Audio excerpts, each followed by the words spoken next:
What's up, guys? It's your boy. I just got back from Rockville in Daytona, and I wanted to talk about it a little bit because it was kind of the biggest rock festival in history. It was extremely exciting.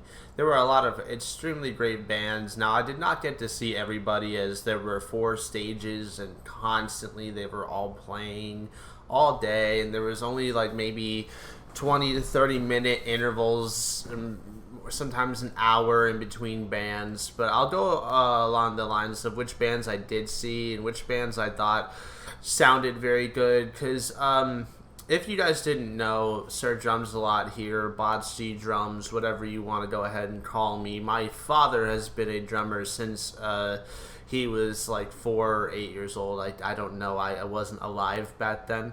But so I've been his drum tech a few times, so I know a thing or two about sound. I'm over here with my degree on sound. Nah, I don't actually have a degree, don't listen to me. But I am going to give my opinion on who I thought was the best and who I thought was the worst. But I'm not going to sit here and shit on people, Ghostman. But let's sit here and go through this. I do have a little short on YouTube showing like Snapchats that I took, which I will go ahead and I will play that now. Alright, so I'm on my way to the rendezvous for Rockville. So we're on the raceway.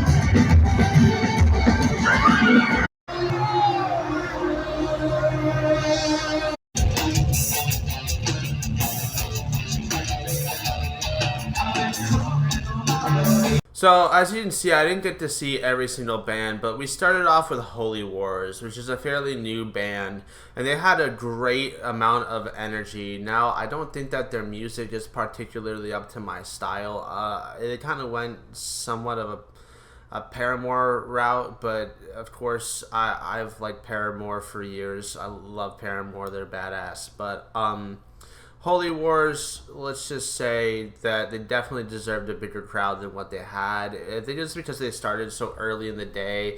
And as you can see, I am a roasted red pepper right now. Like, I am so unbelievably burnt that it is absurd. We spent most of the day running around doing all kinds of crazy things, seeing all kinds of crazy bands. So we did indeed go start off at the Space Zebra stage to see Holy Wars. And Holy Wars was awesome. It wasn't my favorite. I don't think I like their style of music too much, but they did a very good job. Their sound quality was pretty good. I think that their music is a little bit more closer popish, but that's okay. I thought they were very good. Moving on from Holy Wars, we got to witness the Nova Twins. The Nova Twins were different. I did not expect them to have such a huge performance the way that they did. They performed on the Octane stage, I believe. And on the Octane stage, they kicked some ass. Not my go-to kind of music, but they did very good, and their performance was extremely interesting. They had a little bit of a bigger crowd. It was a little bit later it was pretty much after we saw Holy Wars, and they just had a completely different style to them, in my opinion. They felt a little bit different than the rest of the bands there. They kind of felt a little bit closer to Ghostmain, not to shit on them because I hate Ghostmain. Let's just say that they did a good job, and I was impressed, actually. Alright, moving on, we got to see on the DW stage, streaming live on Twitch, was the fucking band that I've never heard of in my life. It was called Nothing Nowhere. Nothing Nowhere kicked ass. Like, they fucking kicked so much ass. They played their new song, Anxiety, and they had such a strong stage performance. Like, they performed really well. Like, it blew me out of the park, and they seemed smaller. They seemed like they weren't as big as the other bands. So Nothing Nowhere was pretty badass. Like, they had the best musical performance in the beginning of the day that I got to see. Like, the drummer was very good. The vocals were insane. I love those. They were very good. Guitarist, the bassist, it was just a good fucking time, honestly. They had a big crowd, and Nothing Nowhere was definitely, like, close to S tier for me. Like, I would want to put them in S tier for how fucking awesome that they were. I got to see a little bit of Anti-Flag, but they were kind of more cringe. I think it was Anti-Flag was the cringe one. Again, I only got to see the bands on Sunday. Okay, so after Nova Twins, we went and we saw... Okay, so we got a glimpse of Anti-Flag after we went to see Angel Dust. So Angel Dust, I gotta say, like, they had the correct amount of people on stage, in my opinion, but holy shit, their vocals sucked. They were completely off and out of tune, and just it was kind of pathetic. Like, as much as I hate to say it, they were definitely the worst band there. Like, Angel Dust got fucking shit. Like, I can't believe someone could sing that bad, that poorly. Like, isn't this, like, your job? I don't know. That's what I don't understand about musicians, is how are you bad at your job when this is supposed to be what you do? Like, how the fuck? Like, it's just the auto-tune and shit, and people go into studios and make good music that way, but it's like, you let the machine do all the work, and then you go out on stage and you perform like that. Like, I'm very ashamed that I got to see Angel Dust. Angel Dust was garbage and complete shit. Same kind of, like, Anti-Flag sounded good, but holy fuck, they were cringe as shit. Every time that the lead singer opened his mouth, he was talking about fucking politics and transgender rights and all this shit that no one cared about because, hey, this is a fucking rock concert. Let's rock and roll. Like, obviously we don't care about the politicians and we think that they do bad things. I make videos talking about how politicians are bad and, oh, they don't want gay people to exist. It's like, I get that you feel that way, and I get that you're pushing that agenda, but we don't fucking care that it's your entire show. We want to fucking rock out and talk about more than just that. It's okay to talk about politics. It's okay to bring up things that you care about. But it's kind of not okay to make it your entire fucking show. After we saw the fucking Anti-Flag, we went to see Nothing Nowhere. That's when we got to see Nothing Nowhere. Nothing Nowhere was around like 3:40 to 4:10, it says. Then we actually got to see Filter. Okay, so Filter was really cool. Like, I went into seeing Filter not knowing who they were, because I was like, wait a minute, why do these songs sound so familiar? And I was like, hang on a second, I know them, I just don't know them. I'm very glad I got to see Filter. We didn't get to see Grandson because Filter and Grandson were playing at the same time, but Filter was kind of remarkable. Now, as far as performance goes, I don't think it was their best performance. I don't think it was better than Nothing Nowhere as sound quality wise, or like how sound quality goes, which I think is kind of remarkable. I mean, for fuck's sake, I think Nothing Nowhere did better than Incubus. Well, for the most part, Filter did a very good job. I don't think that they kicked too much ass. I don't think they did amazing. Obviously, they're an older band, which I don't particularly think is a good excuse, but it is a good reason as to why they would fall off on stage performance level. But Filter did very good, and I'm very happy I got to see Filter. They were good. They were good. So after Filter, we had to kind of take a break. We sat down and watched Pennywise from a distance. We did not get to see Attila because Pennywise was playing at the same time, but Pennywise kicked some fucking ass. Like, I'm not even gonna lie, like, Pennywise, their sound quality was fucking insane. Their music was badass. It was a all around amazing time, amazing experience. Pennywise made some jokes about Tool, and like Tool happened. I can't wait to talk about Tool because I have a lot to say about Tool because I'm very confused as to why they did some of what they did. I was starting to think that maybe some of the jokes that Pennywise made about Tool actually got under Tool's skin, is what I'm thinking, is like my little suspicion, but I have no idea. So after Pennywise, we actually skipped Sueco and the Mars Volta. We didn't really know who they were. We didn't care. It was time to rest. It was already about 5 o'clock, 5:30, and we were fucking exhausted. I mean, I'm a tomato. Look at this. This hurts. I need more aloe. But I got fucked up. Got to drink a bit. Got to hang out with a bunch of people. There was just shit ton of people. So we didn't go to Death Heaven because Coheed and Cambria. Bro, let me fucking tell you that Coheed and Cambria was like the best performance. Like a better, like, okay, sound quality wise, I don't want to say that they were better than Tool. Actually, I'm not even gonna sit here and criticize that because it's like they were both spot on and perfect. So like I can't even say that Tool sounded better than Coheed as like sound quality wise, but I mean, dude, Coheed and Cambria slapped. They fucking ended their set with Welcome Home, and man, he pulled out one of those guitars that's like two guitars and did a solo behind his back. And they sounded fucking amazing. Their singer's voice is so good, and he was able to sing the entire time, and he fucking killed it. Their drummer's mouth, I don't know why, but they were so focused. They were like this the whole time.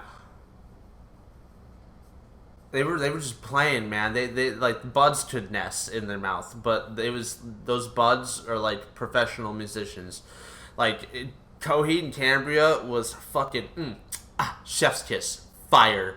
It was so good, dude. I felt so many emotions go through my body. It was so badass. So at this point, after Coheed, we were looking at Ghostmain and Incubus. Both were not good. Ghostmain, I had to listen to a little bit of their music and their visuals. I don't understand why people like their visuals. They're like Slipknot to me. I don't like Slipknot's visuals. They're fucking weird. They're fucking gross. It's weird. like oh, that's why everybody likes it. It's like, well, at least Slipknot has good music. But like Ghostmain has those weird visuals I don't like, and it sounds like shit.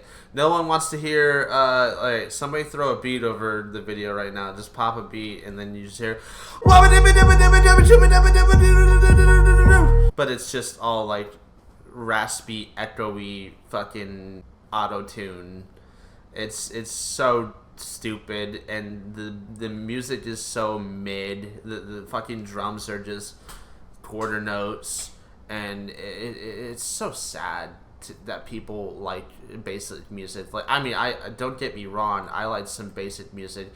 Songs like that are like addictive in a sense, where it's like, oh, it's catchy, but it's like that's all it is. You have to acknowledge that catchy music is catchy. It's not complicated. It's not musical. It's not significant. If a fucking 3-year-old or like an elementary school kid can do quarter notes, I don't think that they should be getting paid the money that they have been getting paid.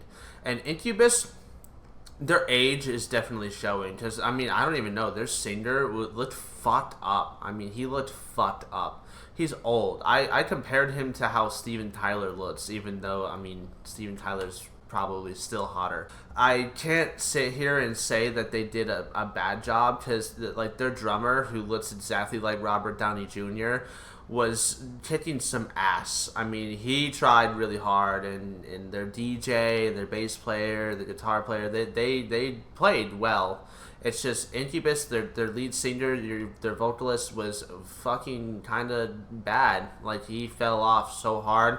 He looked like he was struggling. I mean, he tried. Don't get me wrong. He tried. And plus, no one wants to hear fucking 6 Incubus songs in a row while you're waiting for the Deftones. It's like, fuck. It's the same shit. So after Incubus, we got to see Deftones, at which I spent half of the time of Deftones in the Porta-John shitting my goddamn brains out. Because I just had nothing better to do than to go trap myself in a fucking, like, 80-degree Porta-John, blasting my ass all over the fucking place, crying my eyes out because I'm missing the Deftones, who did very good. And they actually, this was later in the day, so they actually had more lighting and laser shows. So the lighting was, it's badass. Everything was good. Like, the music quality was good. I didn't really think that they were better than Coheed. Coheed definitely was, like, Coheed. But Deftones did a good job. I definitely think they did better than, who the fuck did I say did a good job earlier? Filter. I definitely think they did better than Filter, as opposed to their sound quality and how musically inclined they were. I think Deftones was awesome. It was awesome to see for what I did get to see, but I did get to hear it even though I was sitting on the shitter. I wiped my ass so goddamn fast and hard because I knew I had to get a good spot for Tool. We got up into that crowd, and my god, was it a full-blown fucking mistake. Every asshole and their father, no mothers could survive in that crowd, was pushing up on us to try to get past us. No excuse me's, no thank yous, actual pushing, shoving. Like, I had to push these motherfuckers back. Like, dudes were, like, taller than me, and I did not care. If I was getting punched in the face by a dude that was 7 foot, then fucking so be it. It got to the point where when they started playing, we were very close, and we got to see that their visuals is like, most of the bands had visuals that were portrayed, so you could see them actually playing their music, like, up close from afar. And, well, Tool did not do that. Tool's visuals were all psychedelic, so when we had to back away, like, we couldn't see them play, which was kind of a bummer. But at the same time, backing away and getting out of that crowd for a little bit, like, was a blessing. The people I had gone with looked over at me and basically was like, yo, I can't breathe. I'm like, yeah, I can't either. I have 6 people touching my leg, hands, fucking chest and butt in every direction. I'm fucking squeezed tight. And it's like, dude, yeah, no, we're getting the fuck out of here. Excuse me. We had to fucking get the fuck out of that crowd, dude. That crowd was ridiculous. And if you were in that crowd and you're pushing people around, you're a fucking asshole. Go fuck yourself. So we got out of that crowd, and I could say that Tool's sound quality was fucking phenomenal. Like, I want to say the sound quality was better than Coheed. It's hard because Coheed rocked so goddamn well. But Tool obviously put a lot of time and effort into this, and their drummer is like one of the best drummers in the world, and he fucking popped off. Like, I heard the crisp of every triplet, everything. I heard the crispiness of the drums, and just it was phenomenal. They were supposed to play from, I believe, 9:50 to 11:40 p.m. They didn't start until like 9:55, so they started late, which was a little concerning and confusing. But then they ended the set at like 11:20. Like, they ended the whole thing at like 20 minutes early. And the only time they actually hopped on the mic to talk to the audience, which the crowd was fucking enormous. It filled up the entire Daytona Raceway. I mean, it was a big fucking crowd. Like, I've never seen so much people gathered in my life. And every time they hopped on the mic to talk to us, they were like, dude, are you guys from Ohio? Like, this crowd sounds like an Ohio crowd like now. Let's try to make it sound like the Florida crowd. And they would try to get us to yell louder, and we were yelling pretty loud. But, I mean, they I don't want to say that they seemed genuinely annoyed with us for some reason, but It did. Like, they had 20 minutes left on set and they didn't even play sober. Like, we were sitting there thinking, hey, when are they gonna play sober? Like, they played Schism, they played like four other songs, like four other fucking 10-minute long songs that were all badass, but it's like they didn't play sober. And then all, like how I said, all their visuals were all like psychedelic, and it's like if you're not tripping balls, it's like, well, I can't see the, like all the other bands, you can see them playing on the big screens. You can get the up close of them fucking jamming, but no, you couldn't see Tool play. It was all psychedelics that, I mean, fucking, I could pop that up on YouTube and just start watching fucking colors go in directions and go, let me pop some DMT and have a good time. So it was kind of weird that they closed the set 20 minutes early and didn't even play sober. It did kind of seem that they were genuinely annoyed with the crowd for some fucking unknown reason, because, I mean, maybe it was all the assholes that were pushing up trying to get close, but I didn't see any problems. Like, nobody was getting ripped out by security. So it was just kind of a genuinely confusing time there. I was thinking maybe Pennywise's jokes about Tool actually got under their skin, because that's what I was thinking. Maybe Pennywise actually pissed off Tool. Like, that's what I thought. But hey, I mean, it was a good night, and that's all that matters. I'm a tomato. Tomato out. Complete.